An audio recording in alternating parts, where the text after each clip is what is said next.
Okay, so Marcus, get this. Just 6 days ago, the EU, super quietly deleted this date. A date that was, supposed to be absolutely uncrossable. I know exactly what you're talking about. August 2, 2026, Article 113. That was the big one, right? The trigger for all those high-risk AI obligations. Biometrics, hiring, credit scoring, law enforcement. And now it's what? December 2027?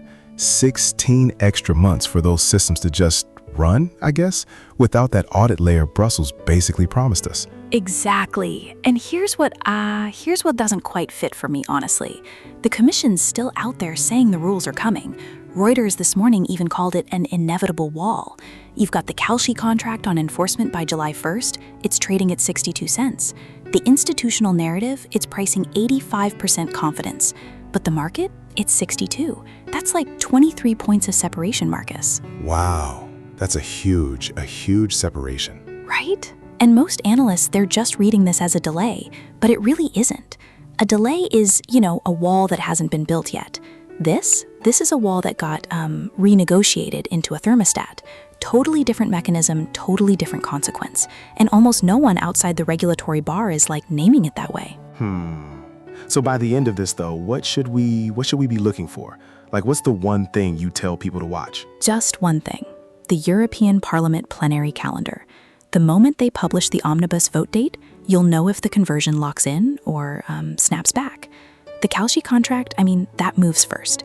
You'll know before the headlines. So let's start with, what actually went down. The AI Act passed in 2024 with these really hard dates, right? Article 113 said August 2, 2026 as the trigger for Annex 3 obligations: risk management, data governance, transparency, human oversight, post-market monitoring, real compliance architecture for systems making really consequential decisions about real people. And that date was structured as a boundary condition, not a target, a statutory deadline. Yeah, eternal is probably too strong a word, but uncrossable is definitely how everyone treated it, And the May 7 trilogue just, it crossed it. The European Parliament, the Council of the EU, and the Commission, they negotiated new dates. December 2, 2027 for Annex 3 standalone systems, August 2, 2028 for high-risk AI embedded in regulated products, medical devices, machinery. The text of the regulation, it didn't change, but the operational action behind it, that totally moved. And this is exactly where I really want to put pressure on the framing. The policy press, they're totally treating this as a delay caused by external factors. Oh, the standards weren't ready? CEN-CENELEC's Joint Technical Committee 21 hasn't finished drafting those harmonized technical standards that actually operationalize the law. Best estimate is December 2026 at the absolute earliest. You can't enforce a compliance regime without published standards, right? So the deadline moves. That story is internally coherent. And it's also true. It's a fact. It's true, but it's really incomplete. Here's the load-bearing assumption underneath it. The story assumes Article 113 was operating as a boundary condition that environmental factors then forced to bend. The true-up description, I think, is that Article 113 was always a parameter inside an optimization function. The Council's competitiveness configuration holds voting weight equal to its rights and freedoms configuration. The May 7 outcome, it just reflects that voting math. The deadline didn't break under external pressure, Marcus. It was always negotiable. The pressure just, it revealed which way it would negotiate. That's a pretty hard claim to make. Let me try to build the analogy in the other direction. A circuit breaker, right? That's a boundary condition. Current exceeds the threshold, the circuit opens. Electricity stops. There's no negotiation there, A thermostat, though, that's a parameter. The set point adjusts based on inputs. The AI Act was drafted to look like a circuit breaker. Hard date, hard scope, hard penalty, Article 113. But what activated on May 7 was, a thermostat. The Council adjusted the set point and the system held. If the regulation had been a circuit breaker, it would have, triggered. It didn't, because it just couldn't. Right, exactly. And once you see that, you just stop expecting the regulation to behave the way the text says it will behave, Henna Vjoslinen, she actually named this in plain language on May 7th. The Trilog Agreement, in her own words, produces simpler and innovation-friendly rules. That's not like the language of a regulator defending a boundary. That's the language of someone tuning a parameter to, optimize a totally different objective. Which, is fair to her. She's accountable to member state competitiveness ministries. That's her mandate. The framing totally matches the incentive structure. And here's where the mist really sits, I think. The regulation will arrive. The light around the perimeter is unchanged. The press releases, they still happen. The Article 113 language still exists. But the operational hand behind it, auditors, notified bodies, conformity assessments, that's 16 to 24 months from being deployable. We have a regulation with the appearance of force and the operational reality of deferral. The separation between the two is the variable capital is pricing. And that pattern we opened with, right? Narrative pricing 85, market pricing 62, it just still doesn't resolve. Both sides are measuring something real. They're just not measuring the same thing, it sounds like. That's exactly where we are, yeah. Now, let me go deeper for a sec here. The audit gap, it's not just a delay. That's the second order effect almost no one is naming. From August 2026 to December 2027, that's 16 months where Annex 3 systems operate without Articles 9 through 15. Risk management, data governance, transparency, accuracy, robustness, post-market monitoring. None of it forced. But here is what's actually happening during that gap, Marcus. Those systems aren't idle. They're running, and they are training. Oh, this is the recursion. It is. Recommender systems are training on engagement data generated under the current unconstrained optimization function. Credit scoring models are training on default rate predictions made under current parameters. Hiring AI, it's training on the screening throughput data the system itself produced last month. 16 months of training data, generated in a regulatory environment that is operationally unconstrained, becomes the training corpus for the model the December 2027 regulation has to govern. Do you know what I mean? So the constraint that eventually arrives in 2027 is essentially governing a system that already absorbed this constraint-free period as like the data it learned from? Bingo. The breach isn't temporal, it's epistemic. The regulation can be perfectly drafted, the standards can finalize, the political alignment can hold, and the model it has to govern in 2028 has already encoded 16 months of behavior shaped by the very optimization functions the regulation was meant to interrupt. The flow rate of optimized output into household-level decisions doesn't pause for the legislative calendar. And if you project this forward, like 5 to 10 years out, the regulatory regime that takes effect in December 2027 is governing a fleet of systems whose foundational training periods overlap exactly with this deferral window. So those systems' decision logic, the part the regulation is supposed to render auditable, it was shaped during the period the regulation was supposed to constrain, but didn't. Auditability after the fact, it's just structurally weaker than auditability during formation, The constituency Annex 3 was drafted to protect is also the data source for the systems Annex 3 now has to retroactively regulate. Here's what I just can't shake, honestly. Even if the omnibus passes exactly as Verkunen wants it to, even if Parliament rubber stamps the text before August, the regulation that arrives in December 2027 is governing a totally different system than the one it was drafted for. The system trained itself in the gap. The constraint absent from the current iteration is absent from the data the next iteration will train on. That's recursion. And it lands on households really differently than the headline framing suggests, April CPI came in at 3.8% annual, energy up 17.9% year over year, gasoline up 28.4%. Bank of America has pushed first cut expectations into the second half of 2027. Households are absorbing real wage erosion of about 30 basis points and simultaneously absorbing the output of high-risk AI systems with no operational audit layer.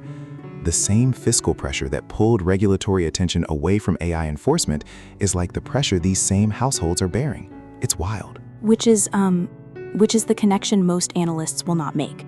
The 17.9% energy print, it's not decoratively connected to the AI timeline. It's structurally connected. The council configuration that approved the May 7 deferral did so under conditions where every member state ministry was like triaging crises. Energy bills had to take priority. Inflation had to take priority. The AI audit infrastructure didn't have a constituency loud enough to outweigh those. There wasn't enough, political bandwidth left. That's not a moral failure, though. That's resource allocation under constraint. It's both, which is the part that's hardest to hold, I think. Okay, I want to push on you, Marcus, for a moment. The watch signal framework you opened with, watching the European Parliament plenary calendar. I think it has a load-bearing assumption inside it that we haven't quite named yet. Oh, go on. The watch signal accepts the converted framework as the frame of analysis. Watching the plenary calendar treats the EU-level audit infrastructure as the operationally relevant plane. If Article 113 was always a parameter, then the plenary vote is just the next parameter adjustment. The signal tells you which value the parameter takes, sure, but it doesn't tell you whether the parameter still, bears on anything in the real world. Still man the boundary view for a second, though. I mean, laws can function as boundaries. The 2024 passage of the AI Act, that was a boundary moment. The law was drafted with hard dates because the political economy bandwidth supported enforcement. The conditions changed, right? That doesn't mean the framework is wrong. It means the period changed. Hold the conditions constant and the boundary holds. Pull the energy and inflation pressure out of 2026 and Article 113 triggers as written. The framework isn't broken. The inputs just moved. That's the strongest version, yeah. Here's the test. The 4-class consequence asymmetry. Judges face docket and standing constraints. Legislators face electoral asymmetry. Deferral wins because cost is dispersed and benefit is concentrated. Executive officials face council voting math. Capital faces direct mark-to-market consequences. The pattern we opened with, it isn't 2 views of one wall, it's 4 different planes of the same system, each measuring a different consequence. Mean the boundary can hold on one plane and convert on another simultaneously? Right, exactly. For Spain's prosecutorial review of X, Meta, and TikTok, the criminal liability frame, the boundary is totally operational. Lopez and Sanchez are running it. The February inquiry, the May 13th Reuters statement, what isn't legal in the real world cannot be legal in the virtual world, full stop. That's law as boundary applied. It's moving, it doesn't wait for the omnibus. For the Annex 3 EU-level audit infrastructure, though, the variable has won. December 2027 is the new date. Same regulation, 2 consequence structures, 2 operational realities on parallel tracks. So the wall I was describing in my Steelman was, it was always operating on only one plane then. And the plane on which it operated is the plane that converted, actually. The plane it didn't operate on is the plane that's still moving. Neither of us was wrong about the wall. We were just measuring it from different angles, you know? The wall converted on the EU audit plane. The wall holds on the Spanish criminal liability plane. Both are happening to the same underlying high-risk AI systems. Both are happening right now. Which forces a revision of what I said at the open then. The plenary calendar still matters, obviously, but it only resolves one plane. That's the more honest reading, yeah. So here's the actionable frame, I guess. Watch 2 things, not 1. The European Parliament plenary calendar tells you what happens to the EU-level audit infrastructure, whether the omnibus locks the conversion in before August 2nd, or whether the original deadline snap back. Cauchy's enforcement by July contract is the leading indicator there. Print sustaining at 62 or above means continued uncertainty. Print drifting below 55 means capital is overpricing the deferral. Print above 70 means forced enforcement is being repriced. That's plane 1. Plane 2 is Spain. The move from inquiry phase to formal charging in the X, Meta, TikTok prosecutorial review is the criminal liability signal. That track operates independently of the omnibus and produces enforcement on a totally different mechanism. So really watch both, because the system is running on both. And the haunting thought is just, the recursion. The constraint that arrives in December 2027 has to govern systems that absorbed 16 months of unconstrained training data. The word will arrive. The action will arrive. The vision of the perimeter will be restored. The slow rate at which protective constraints enter the optimization function will finally complete. And the systems being regulated will have already learned what they were going to learn during the gap. The wall, the thermostat, the conversion, the parallel tracks. These all describe what humans are negotiating with each other. What the machines learned while we negotiated is what the law has to govern next. Wow. The plenary calendar prints when it prints. The Spanish prosecutors charge when they charge. The training continues either way. Wow, Marilyn. That's a truly sobering thought to end on. To all our viewers and listeners, Thank you so much for joining us today for this incredibly insightful discussion. It's always a pleasure, Marcus. The nuances in these regulatory landscapes are immense, and I appreciate the opportunity to delve into them. Absolutely.